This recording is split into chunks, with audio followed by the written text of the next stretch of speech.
Discussions between Christians and atheists often lead to why questions.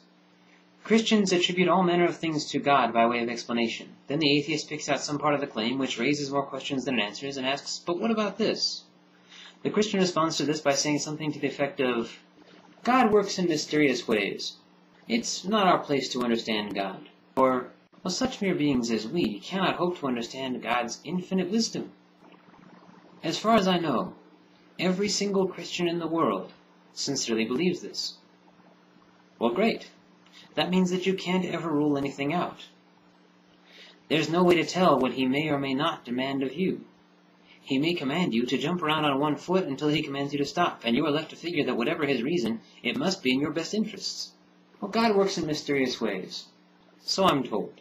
If you don't accept Christ before you die, then you go to hell to be tortured eternally. So I'm told. So Christians, consider this for a moment. Since I can't seem to persuade myself to accept salvation by a God, from the wrath of that God, through this incredibly elaborate system by which he is simultaneously his own Father and his own Son, by which he pleads with himself to forgive these people for they know not that they are sacrificing him to himself. If I die tomorrow, I'll end up in hell to be tortured eternally. So I'm told. But since the being in question works in mysterious ways, you can't rule out anything at all about the commands he will give you in the future.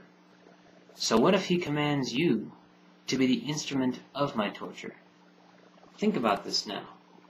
Hell is supposedly a place where a single human soul endures infinite agony for all eternity, where the soul suffers infinitely worse than all the Jews in the Holocaust combined, and endures it eternally, with no hope of the Allies ever breaking through and bringing liberation.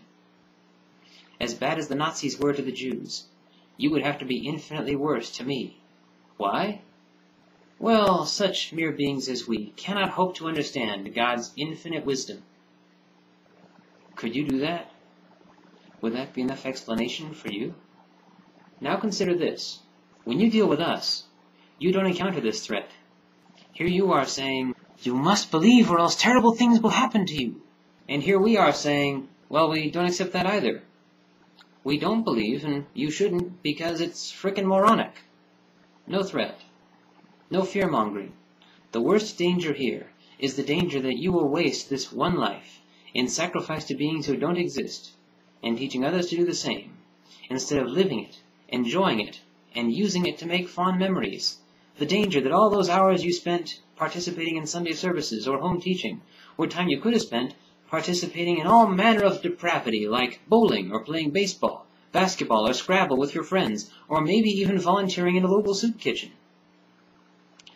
When he was solicited for funding to help repair damage to the roof of a Baptist church, Colonel Robert Ingersoll figured that surely these people must believe that if God wants their roof to be repaired, he will repair it. So Colonel Ingersoll responded, "These people are Baptists. They believe in the healing, cleansing power of water. Leave the roof off, let the rain in." He was content to leave these people to spend a single Sunday in the rain as a result of their own dogma. If you're right, then we risk eternal infinite torture as per the design of an infinitely wise being who loves us so much that he can't conceive of anything more appropriate. If we're right, you risk a Sunday in the rain, your one true life wasted, and spending eternity the victim of a centuries-old con job you won't ever realize.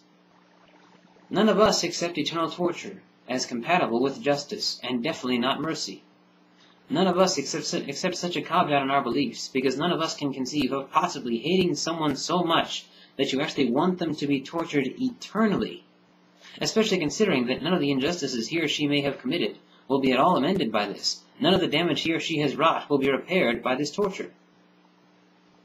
So think about this.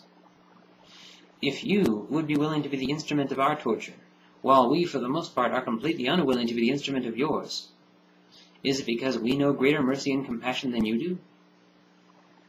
Perhaps we are weak-kneed, so weak-kneed that we cannot persuade ourselves to torture you.